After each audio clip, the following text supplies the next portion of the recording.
Okay, continuing to the next storage area or cargo area. This is the battery box. And the first thing I need to check is when I open the door or the lid, I want to make sure that it is secure. I want to make sure the strut is working properly and it appears to be mounted properly and functioning as it should. I also want to check to make sure this seal is in good condition all the way around, as well as this seal around the door, because we do not want moisture, water to get into the battery box, the battery area. And so I want to make sure that this seal is in good condition, and it appears to be in good condition and doing what it's supposed to do. Now, looking inside, the top portion is where all of the relays are located. Also, there are several fuses that are used in this bus, and that's the reason we have the third emergency item here, spare fuses, along with, as we talked about, the triangles and the fire extinguisher inside, which make up the 3 emergency items. Now, I'm looking around inside to make sure that this is a clean area, and it certainly looks that way. I do not see any wires that are loose or any wires that may have burn marks on them. Everything is in order as it should be inside this electrical box. This is the main switch, which would turn the power off to the entire motor coach. That's located right here. Now, underneath this main area is the tray where the batteries are located. This tray can be pulled out simply by removing these cotter pins, one on either side. If you were to pull this out, let me just lift these cotter pins out. Most likely your examiner will not require you to do this,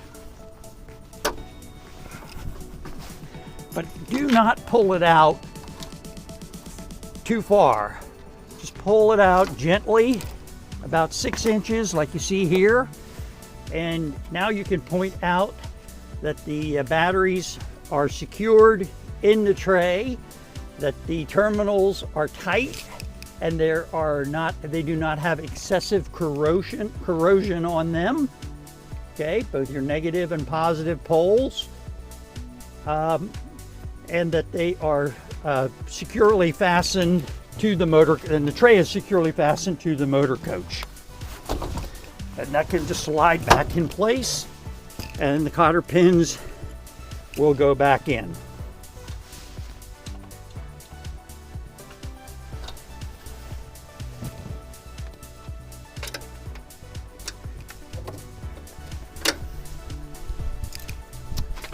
Okay.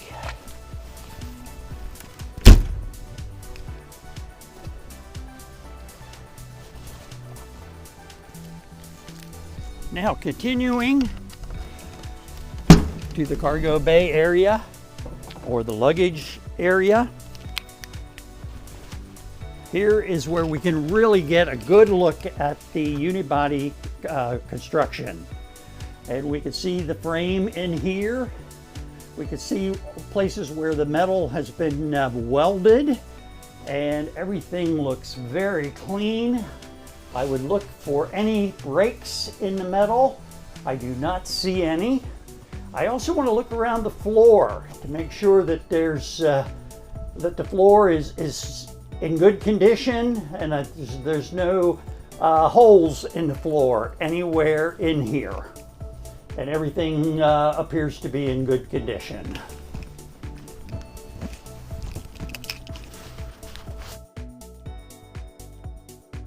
The next area we will take a look at is the engine compartment. I will open the back lid back here.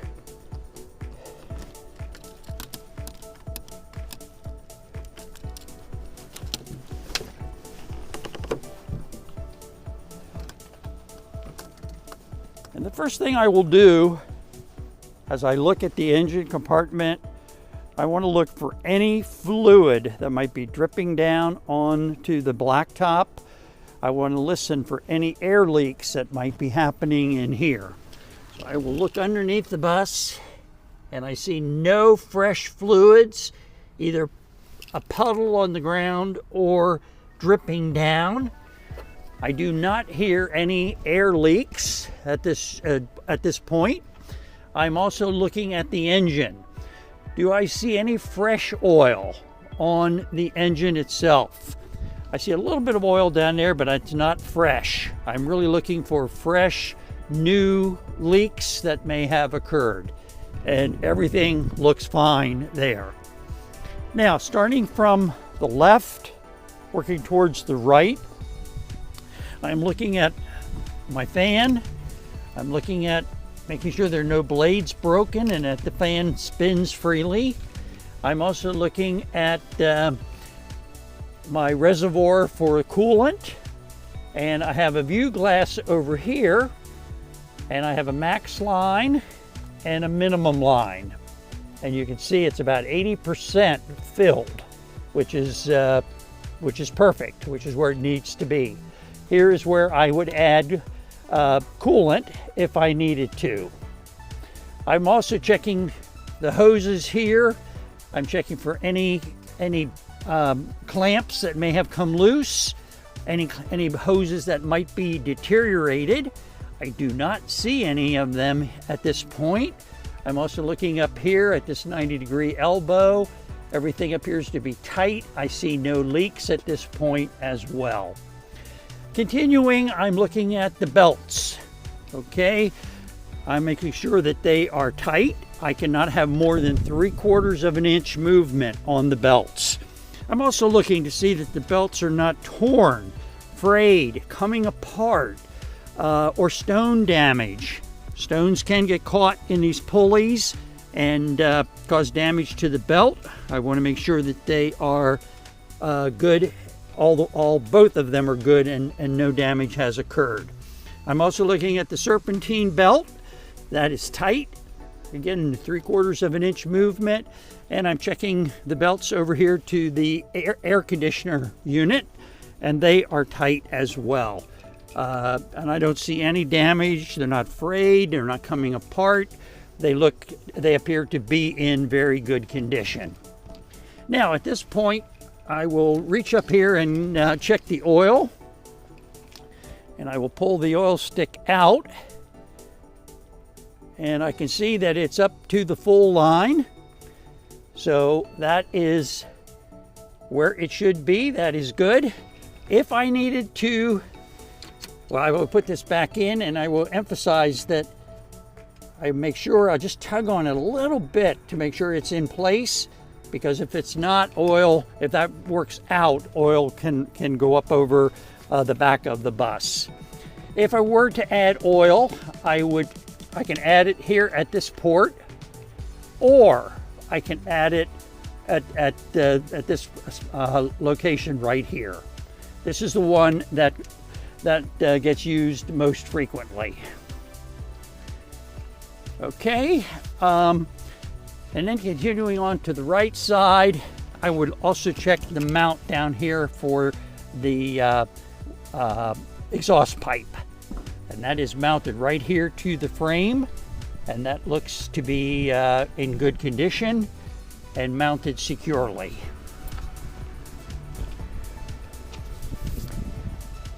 The other thing that I would check is the power steering, and that is located in this chamber right here. This is the dipstick.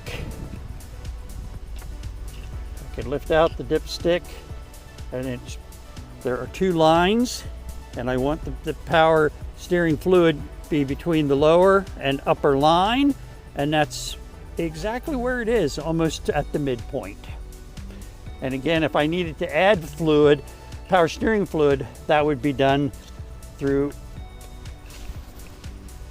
this cap right here. And put it in there. Now, the one thing that you don't see on this motor coach is a dipstick for the transmission fluid. This is a sealed unit, and the transmission fluid is monitored by the mechanics here at Elite. So there is no transmission fluid dipstick.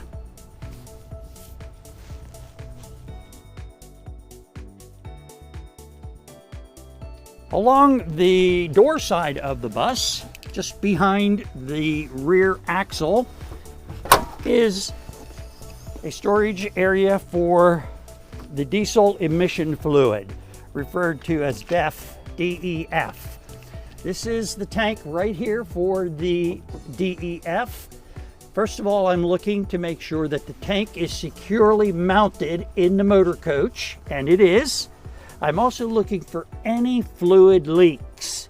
I'm checking the integrity of the tank, and it looks good. I do not see any fluid anywhere on the metal frame that it's sitting on. I'm also checking the cap to make sure it's tight, and it is. I'm also checking the manifold above the tank to make sure I don't see any leaks up there. I don't see anything that may have come apart. Everything here, the hose clamps are tight. Everything appears to be in good condition and functioning as it should.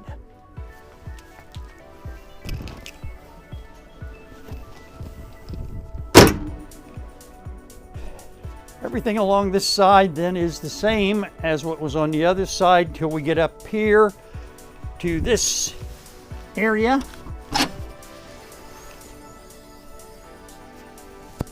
And again, as we look in here, we see a large tank, and this is where the diesel fuel is transported. This is the tank for the diesel fuel. It is a 145 gallon tank. It should never be filled more than 95% of capacity. Again, I am looking to make sure that this tank is securely mounted in the motor coach. It appears to be. I'm also looking for any leaks around the tank, any fluid that may be leaking out. I do not see any. I also want to make sure that the lid up here is tight. There is an O-ring in here, okay? And I want to make sure that that's not damaged, because that's what provides this seal around the filling port on the tank. And that appears to be in good condition. And I will close it, and the latch snaps in place as it should. Now I'm looking in here and I see various hoses and connectors. They all seem to be tied up and are in good condition. I don't see any that are hanging loose. Everything seems to be in order as it should.